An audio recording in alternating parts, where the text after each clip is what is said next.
I tell you, this year has been a godsend for me. I have battled kidney failure for 14 years. And then on top of that, I was dealing with that. My wife, and I'm not going to get much into her testimony, but because she'll probably won't testify and say so. I don't want to steal her thunder. But then she developed a serious illness too. And so there for a while, I thank God for grandchildren. I thank God for Audrey and Abby coming and helping us, because we were both down some at the same time, and it was really hard for us to be able to do that. But you know, through it all, God just put people in my life. I remember when I first got this, and my filtering system messes up and my protein goes nuts. It takes out the good as well as the bad and all. But I remember getting the news, and we were over in Harrisburg at the time, and I sat in the car because I'd been to the doctor, and it was just a rough day getting the news. I sat in there, and I listened to, I think it was David Jeremiah, I believe it was. I'm not sure. Was it David? Okay, David Jeremiah. And he shared his testimony there, and how he had battled bone cancer, and all the trials and things that he went through. And God, guess what? WDFB. That's what I was listening to, and I heard him. And but I laughed with him, and I cried with him. But I knew then that God was going to see me through. And this year, my Thanksgiving testimony, I've had to go most of the time once a month for a long time, and then finally up to 3 months, and then back to 1 month and all. But now, praise God, I don't have to go for 6 months. Amen. Praise the Lord. And I was so concerned about my wife and praying for her that I kind of lost track of myself. But you know, while I was praying for her, there were several people praying for both of us. And God reached down His good old mighty precious hand on this old boy. And I tell you, I feel better than I have in probably 10 years. Wonderful. Praise the Lord. And God is good. And I give Him all the... Well, I'm going to sit down. I'm not too much on getting up and That's all right. getting in the limelight. But when I was about 12 years old, I came to realize that I didn't have Jesus in my heart. And I also realized at the same time that if without Jesus in my heart, I could not go to heaven, that you had to have Him in your heart. And so he kept that knowledge within me for a good while, and I accepted Him. I wanted to, and I did, but I thought you had to be in church house to do it after a service, you know. So I had to wait till Sunday. But I'm thankful that He stayed with me that whole time. And through the years, you look back and you can see how God was working in your life, and you don't realize it at the time. And when I was an older teen, I began to really desire to marry a preacher or a missionary, you know. And time went on, and I met Paul, and he was not either one of those. We got married anyway, and so I wasn't disappointed in him, but I thought that desire to be married to a preacher or missionary was gone. But the Lord just, He amazes me the way He works at times. So because then after several years, and He called Paul to preach and to pastor and be a missionary, you know. And so it's just wonderful, but you never know what you're going to go through. And he gave us the 3 sons that I wouldn't trade for. Amen. That's right. I wouldn't trade them for 10,000 others. And the family that they have brought to us is just marvelous. And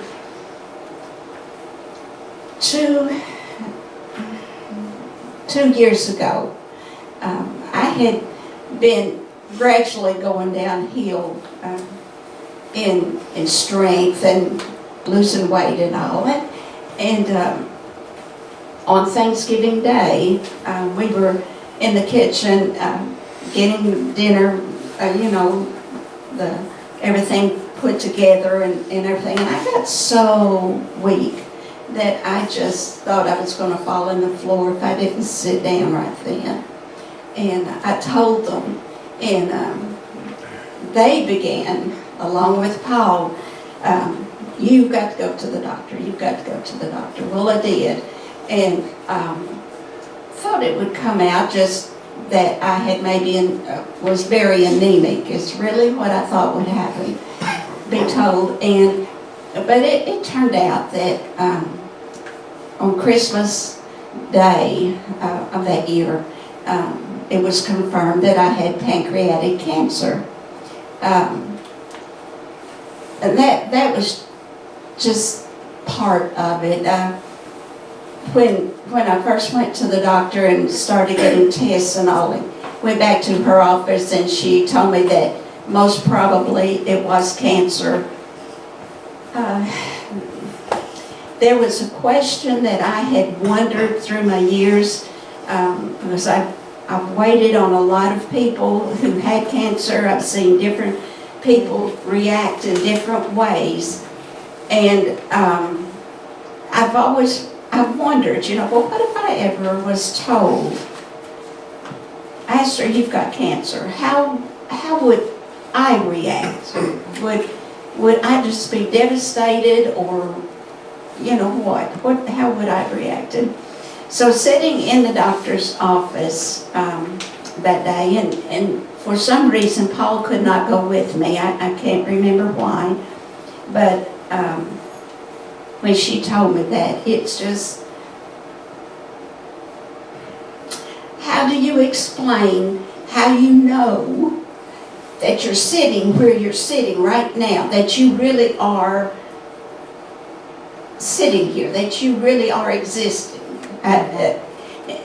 I'm trying to bring that out to, I can't explain how I knew that God was within me and telling me, not that I didn't hear a voice, nothing like that, but it's that realization that's so real, that like we are right here, knowing what we're doing.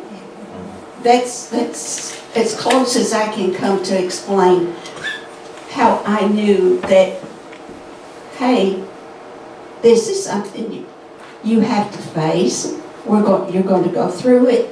I'm right here. I've got it. Don't worry about it.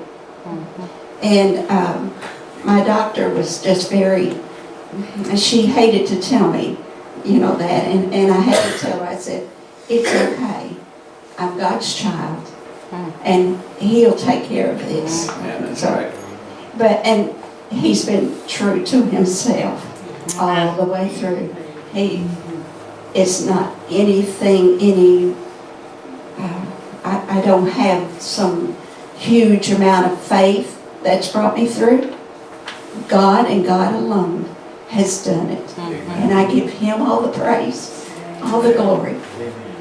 And to get back to my family, that our sons and the ones they brought into our family, and my husband and all, it's been wonderful to see their faith through it. And that has been an encouragement to me, you know, through it all. And today, I don't look to ever have any more problem with the cancer I had.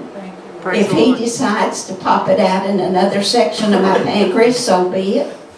If I get cancer in some other part of my body, so be it. That's something that I have to face, and we'll go through it with him, and he'll take care of it, Amen. however he decides, Mhm. because he knows best. That's right. And so I just praise him, because no matter what you're going through, and we've gone through some hard times of things in our life, and God is the faithful. He never leaves his children.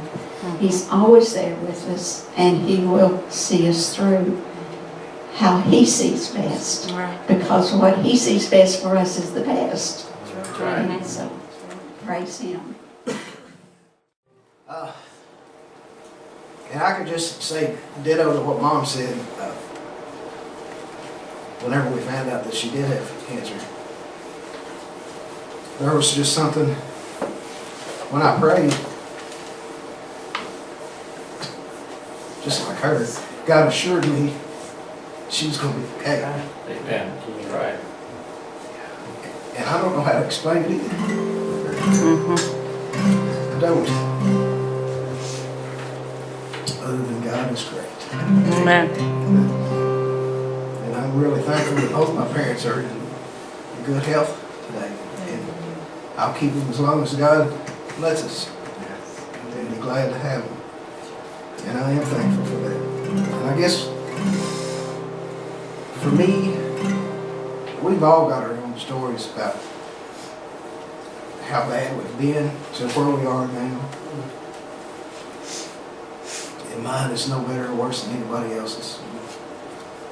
But God loves me, and he didn't give up on me. Amen.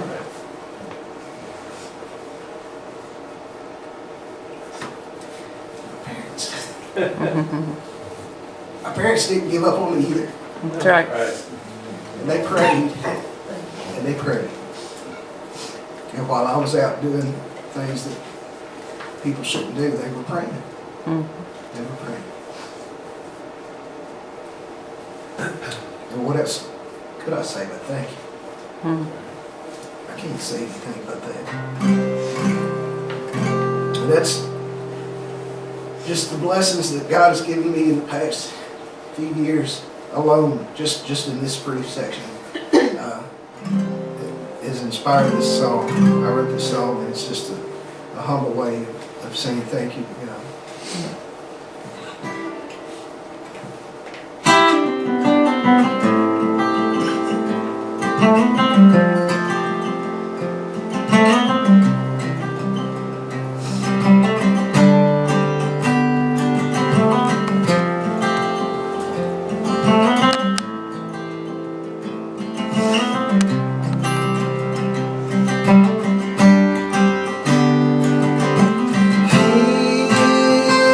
Here I am, Lord.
Amen.